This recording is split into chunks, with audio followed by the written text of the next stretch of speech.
What's going on, y'all? Today we got when Prime Larry Bird was shocked by a young Michael Jordan, man. Before we get into it, man, the channel memberships are out now, level 1, starting at $3, $2.99. The channel perks are when you join the membership, you get a reply to every comment you comment as a member. You know, member shout outs in the beginning and the outros of the videos, and also a member shout outs when you renew your membership. Also, we can connect on social media if you guys want to talk sports in the DMs, talk whatever in the DMs, man. I got y'all, you know what I'm saying? Just hit me up on IG with your YouTube name so I know you're part of the membership, my brothers and sisters. And let's get into it. I think it's going to be more of a five-man game, and we really have to play a complete basketball game. I don't think one man can beat the Boston Celtics.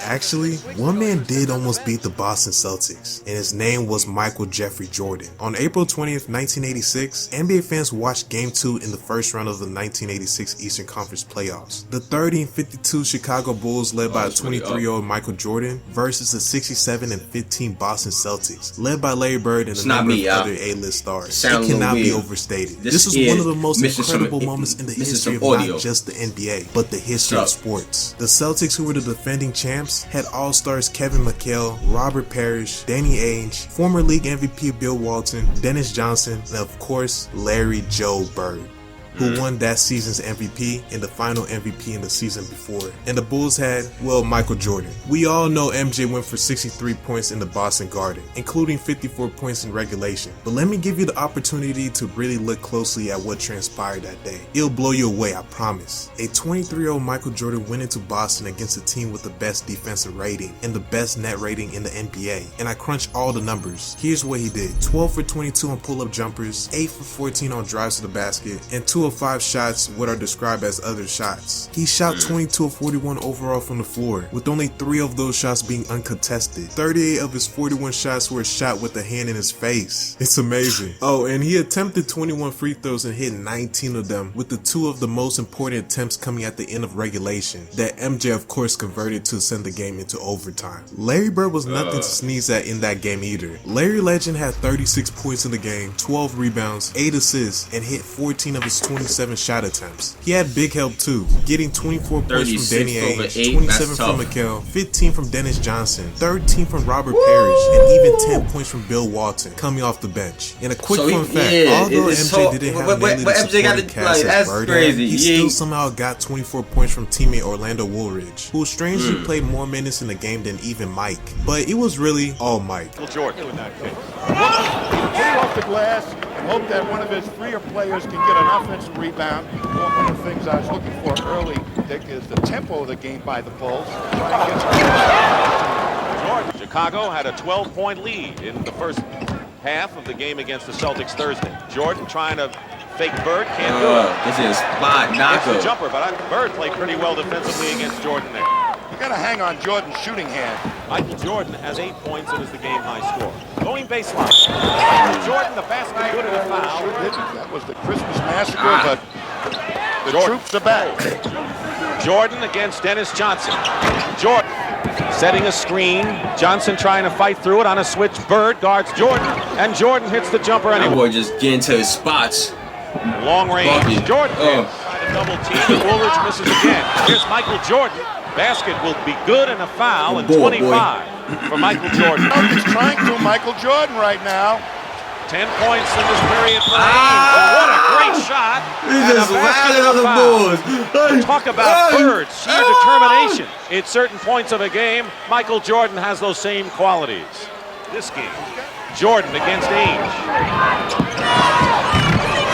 Jumper good with 16 seconds to go, 91-85.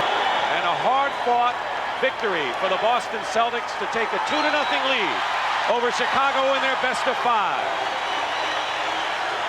Our Miller Lite most valuable player of the game is Michael Jordan, with an all-time record 63 points in a single playoff game. MJ had the ball for an incredible 45.5% of the time during the game. And just to put that in perspective, today's leader in usage rate in the NBA is Joel Embiid at 37.7%, followed by Luka Doncic and Giannis, all hovering around that 37% mark. MJ held the ball for nearly half the game. He saw double and triple teams, had 38 of his 41 shots contested, and he still scored 63 points. Larry Bird, who was arguably the most maniacal trash talker in NBA history, said things like, he obviously was in a zone. He kept them in the game with a big basket after big basket. We couldn't stop him. We had about everyone on the team guarding him. And most famously of them all, I think he's God disguised as Michael Jordan. He is the most awesome player in the NBA. Today in Boston Garden, on national TV, in the playoffs, he put on one of the greatest shows of all time. I couldn't believe anybody could do that against the Boston Celtics. Let all these quotes sink in for a minute.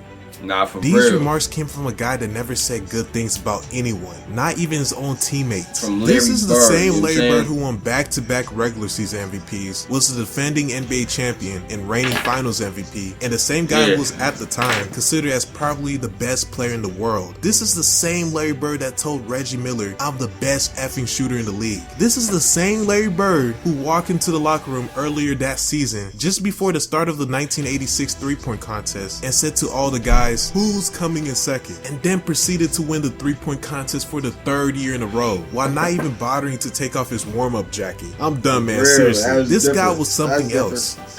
It's hard to believe a guy score that many baskets and they lose, but I know we started Dennis Johnson out on him, and then we went with Danny Ainge, myself, which it was really easy then when I started guarding him.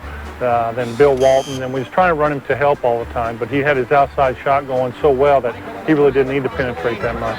Got it. 63 for Jordan.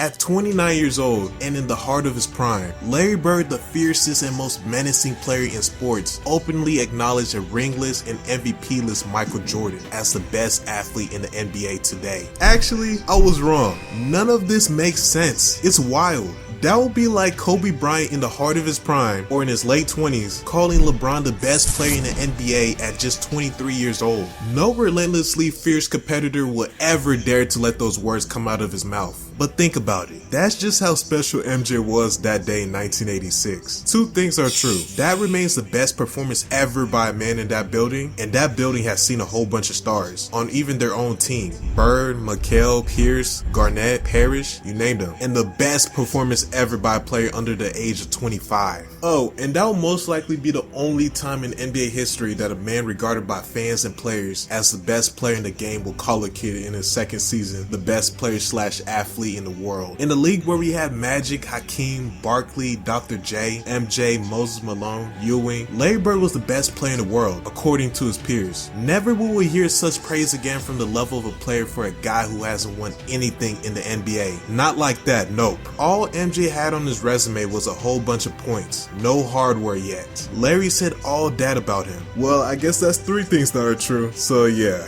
Larry Bird was cold-blooded and the face of the NBA for the better part of the 1980s. But MJ might have even eclipsed the great Larry Joe Bird as the most feared and the coldest-blooded player to ever play in the NBA. However, you choose to look at it. Those who are in a league of their own.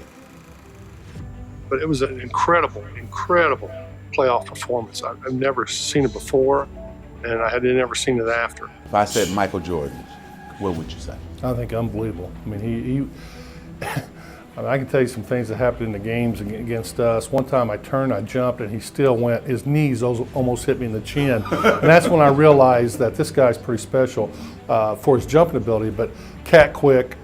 He closed down a pass lane as fast as anybody ever seen, and just a phenomenal player. He paid me the highest compliment, and I think that was very gratifying, that I earned Larry Bird's respect.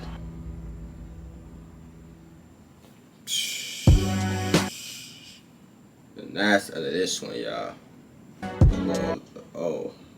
It's wildin'. I like the, you know what I'm saying, go to the, you know what I'm saying, now that's the end of this one. You know, we got to get a good little picture to end off on, you my brothers and sisters. Yeah, man. Mike earned the league's best player's respect at a very young age. That's very different. That just shows the greatness, man. Shows the greatness. You know. And he kept building upon that greatness to become the greatest player of all time, my brothers and sisters. But if you guys enjoyed this reaction, make sure you click on that Michael Jordan 2023 reaction on your screen right now. Turn on post notifications. It's good for your health if you click on that video right now. I'm telling you. Which I think he gonna average. You know what I'm saying? Click on that. And I'm out of here.